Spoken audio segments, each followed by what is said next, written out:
Great to be here, boys. How you going? We're good. Your question, throw it straight up at the top, Andrew. Well, the question is, and we're getting texters, listeners to come in with, in light of what Nathan Cleary did yesterday on return, and incredible. It's at 43 metres and it's off centre, in the moment, the Golden Point field goal. I've had plenty of others just this year alone. Who would you want? This is from the last 25 years. You can nominate a player kicking a field goal for your life. Cameron, you might even you might answer yourself because No because you chance. did get that field. Didn't you get that field goal? Where was yours? You didn't kick many, did you? Yeah, Brookvale, my very first one was at Brookie. Yep. And I think Brandy, you were part of the commentary team for that night. I kicked one at Adelaide Oval. That's right, the Adelaide Oval. Roosters. Yes. And That was a good one. I kicked another one against the Cowboys at Suncorp as well. Well, there you go. Wow. So, yeah. You're in charge I may have of your kicked own one more, destiny. but I only kicked four in my entire career, so there's no way I'm tossing myself up at all. How many were out of dummy half? I think I attempted a couple out of dummy half. Never. I Actually, got no, I lucky kicked. with them. You know what? You did kick one. I kicked one against the Rabbitohs in Golden Point from dummy half. There you go, I knew at you Amy did. Park. Yep. At Amy Park. Yep. So one out of those were from dummy half. Yeah. Okay. I do remember an absolute shocker from dummy half, an attempt. We're playing Tough. against the Tigers, Leichhardt Oval, and I was about 15 metres out in front. And I thought to myself, we worked our way to the middle, and we'd already had a couple of shots at goal, at field goal. And I thought, well, this third time, there was a rookie prop at marker, and I'm thinking, oh look, he's going to go straight out towards Cooper Cronk here when I face Cooper's way, and then I'll come back the other way. Well, I've faced out to the right, and then I've come back onto the left foot, and here he is. He's standing right in front of me. And he just nailed me. The ball went about 4 metres. Nice. So that was a little bit embarrassing. But, next time we went down there, I thought, no, let's do the right thing. You here. gave him... Passed it to Cooper, and Cooper nailed it, and we won that game. So thankfully, he knocked it over. You gave the young front rower, too much credit. The highlight. He's talking about it. He's talking about it on his podcast today. I tell you what, this is a sneaky one on the qualifications because I said go back to 2000. Now, we've got lots of nominations coming in ahead of your nomination. Dan has got 3. He said Cooper Cronk got to be the most professional clutch game winner we've seen. Nathan Cleary, the kid, is a special one. 3, Darren Lockyer. Wow. Question, though, from one of our listeners, and it's true, said Jason Taylor didn't retire until 2001. Ooh. Kicked 35 field goals, Jason Taylor. So JT, yes, that's well, we've got to include him. He didn't retire until then. Daly Cherry Evans has kicked more than anyone currently. Cleary showed us his skills. Jermaine Asako is a long bomber. Benji Marshall is in the period as well. Yep. Spanky said Andrew Willis from West. Remember the night he kicked one? He probably won't kick it, but would be a nice piece of Magpies nostalgia. Sean Timmins gets a vote. 100%. 100% record at field goal attempts, that famous Origin one. Yeah, I was there. Cameron? I ran out to put pressure on him and just watched it sail across the crossbar. It was incredible. What about Jonathan Thurston? He's kicked a few, hasn't he, in the big moments? I'll tell you what, I'll toss 2 up. I'll have Cooper Cronk. Obviously, I was a part of a lot of those games where he kicked some pretty important field goals.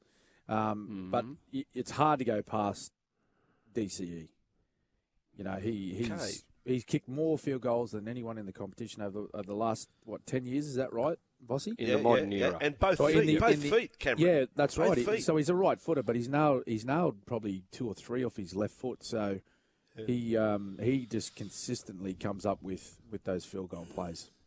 Okay, Brandy, another one nominated here on the text line. Pat Richards. Rhino says Pat Richards. Now, his best field goal, you'd have to go to the Super League. With all those years for Wigan, he kicked one from, got the ball, last tackle, just ends up, he's on the sideline, 35, 40 out, and kicked it.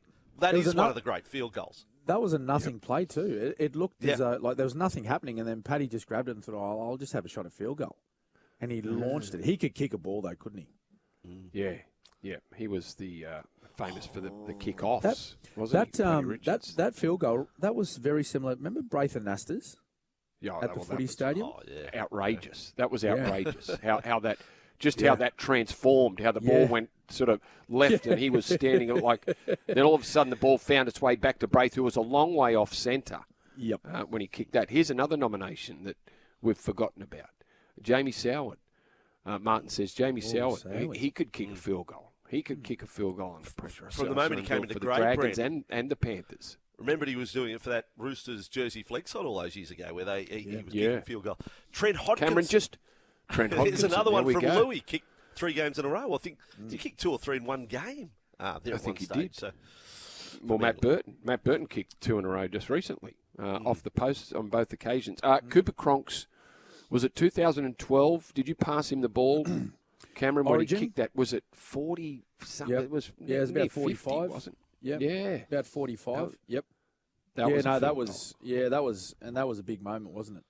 In that game where, and there really wasn't a whole lot happening, and he just caught him off guard. I think he just had it in his mind that he knew he was in a great position. He felt good about the kick, and he just nailed it. It sailed across way over the back of the dead ball line. It's the best, I reckon, best drop kick I've seen him hit. Nailed it. Big moment all right. in Origin. So we'll give away the Signet Boost Power Bank to someone who mentioned either DCE or Cooper Cronk. Mindy will come up the winner. We'll just throw them into a hat, all those that made those nominations. Now, I'll move on to another one. Cameron, did you ever wear headgear in your career?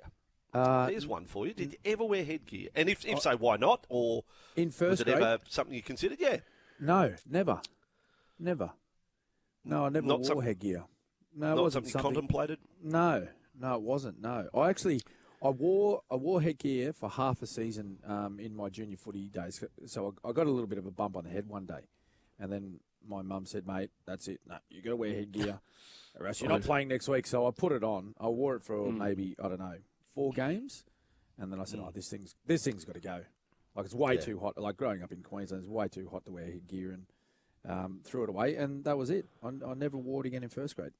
I was forced to wear it one game. In fact, the whole side wore it. The whole side. Every player wore it. We all ran out with headgear on. Pre-season trial. Pre-season trial, 35 degrees at Penrith, wasn't it? 38, 35, something like that? Mine lasted a minute. Was this in first grade, Brandy? Yeah, first grade trial, pre-season. Tim Sheens was the coach, and he thought that it would be a good idea if we all wore headgear.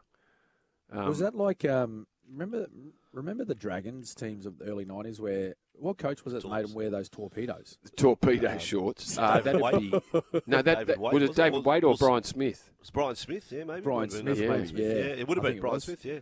92, 93. The reason we bring up headgear, we've had this question earlier, Cameron, but we'll tie you into it. So Tallis Duncan at South Sydney, Alyssa wanted to know why does he start the game with headgear and never finishes it? You know, he always second half. By the second half, it's definitely gone. Now, we have a mention. Jeremy Monaghan, the South City media manager, has unblocked me in the last half hour. He says, Vossy, Tallis said it makes him feel more comfortable going on the field in the headgear, but at some stage he feels he needs to take it off, so he does. He also said, this is from the young fella, that his mum would get cranky at him if he didn't start with it on. Yeah, there you go. The answer from a first grader with a Rabbitohs Tallis Duncan to please mum, he keeps wearing the headgear. What a great answer. And I believe that. I believe that. I believe that. He's a good boy listening to his mum. See, keeping mum happy. Good on you, mate. Adam Reynolds, there's a field goal kicker. 3 goals in the final v St George 2018. Remember that? St George Adam 3 field goals? Yes. St George kept offering him chances to kick the field goal, and he did kick 3 of them. This one, Mark says, Cameron, one for you. Which brand of whistle did you prefer? That's Mark. That's not funny. Not funny. The rest is not funny. Mark, I would not know what the brands are of whistles. I didn't need one. Yeah. Come on. Exactly. No, that's right.